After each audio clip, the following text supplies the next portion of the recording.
So if Jacob compromised the divine standard, as marrying one woman and two becoming one flesh, then he of course took on two wives and then two concubines. But then you see his character coming out in his sons, because Reuben, his firstborn, ends up sleeping with his dad's concubine, scandalizing the family. And then the fourthborn son, Judah, also has, shall we say, unsavory sexual habits and consorts with prostitutes, apparently habitually.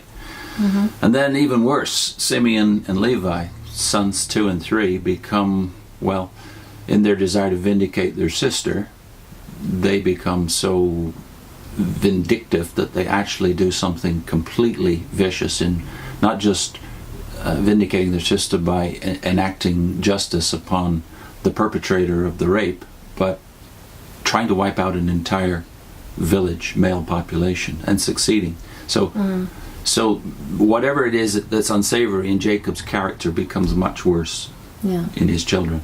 And I think with those two sons, that example is particularly a bad thing, because they not only do something horrible, wipe out a whole city, but they also tie it to their worship of God, because the means by which they attack these men is by saying to them, we'll give you our sister, and our females can marry with yours if you obey what we obey with our God, circumcision.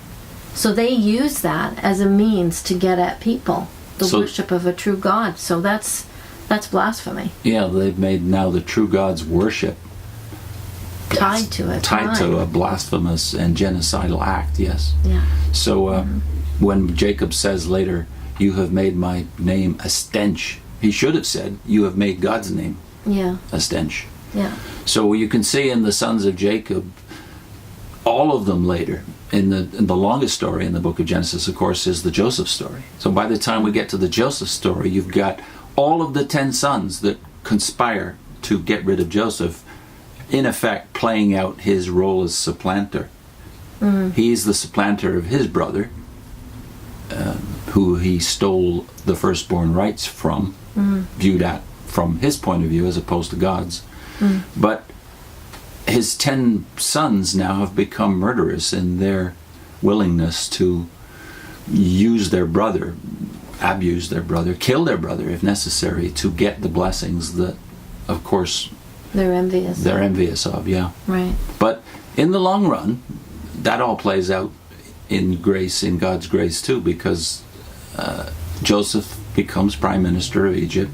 They all move down to Egypt, the whole family, to the 3rd generation. And then when Jacob is brought before Pharaoh and sums up his life, he says, few and distressing have my days been. That's his attitude expressed to Pharaoh, the public attitude. But when it comes to his life with God, he sums it up in a different way. We were going to read that one. That's Genesis. What was it? Genesis 48. 48. 15, verses 15 and 16. And he blessed Joseph and said, the God before whom my fathers Abraham and Isaac walked, the God who has been my shepherd all my life long to this day, the angel who has redeemed me from all evil, bless the boys, and in them let my name be carried on, and the name of my fathers Abraham and Isaac, and let them grow into a multitude in the midst of the earth. So here he's talking about Joseph's 2 sons born in Egypt. Manasseh and Ephraim. Right. And then he goes on to give blessings to all of his sons. And he does that in chapter 49. He outlines what the blessings, what the future of his sons would be, how God would deal with them. But he doesn't exclude their characteristics. So those blessings don't always sound completely happy, like there's some negatives in there as well. We were going to give you an example of one of them, the last one, Benjamin.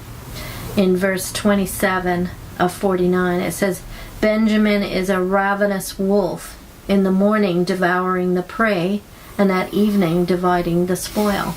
It doesn't sound completely pleasant. This is a Gives plenty to blessing. eat.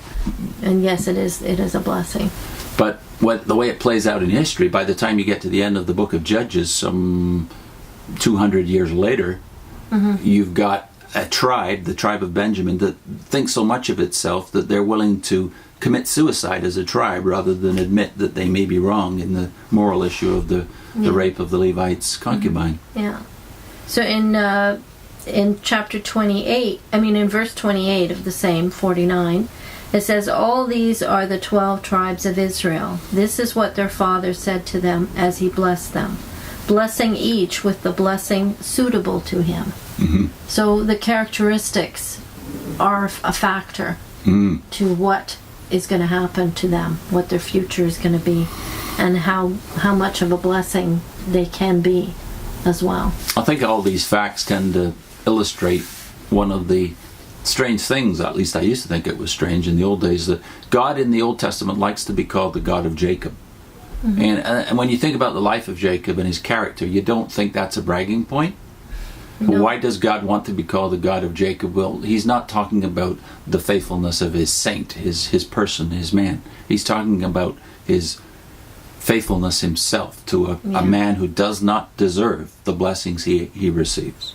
And I would say when we left the Witnesses, it was the study of Genesis and the life of Jacob in particular that helped me to really understand what grace is. If God could forgive Jacob all his bad characteristics and sometimes really awful decisions, I could see how God is a God of grace and he can forgive me. In the next segment, we'll talk about David. What do we think of when we think of David? Do we think of David the hero or David the recipient of God's grace?